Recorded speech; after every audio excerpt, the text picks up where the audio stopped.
தேனே ஆ இங்கே வாயேன் வருஷம். ஒரு நிமிஷம் வரேன். சீக்கிரம் வா. ஒரே ஒரு நிமிஷம் இருங்க வரேன். ஆ ம்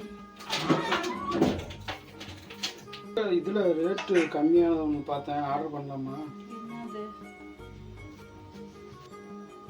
டிவியா? ஆமாம். காசு இஎம்ஐல போட்டுக்கலாம். இஎம்ஐ இல்லையா? ஏற்கனவே ஒரு இஎம்ஐ இருக்கு தெரியுமா? இதுவும் அதோட சேர்த்து இதுவும் ஒரு இஎம்ஐ இருக்கும்.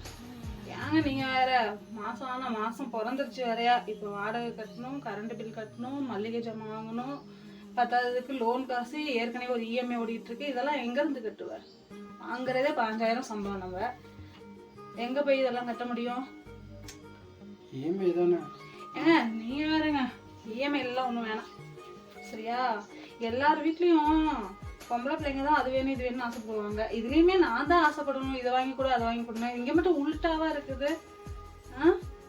எல்லாம் உங்களுக்காக தானே, வேற யாருக்கு? எங்களுக்காக வேணாம். இஎம்ஐல தயவு செஞ்சு வேண்டவே வேண்டாம் சரியா? அப்புறமே வாங்கிக்கலாம். உங்க வீட்லயும் இஎம்ஐல பர்ச்சேஸ் பண்றவங்க இந்த மாதிரி இருக்காங்களா? இருந்தாங்கன்னா கமெண்ட்ல சொல்லுங்க.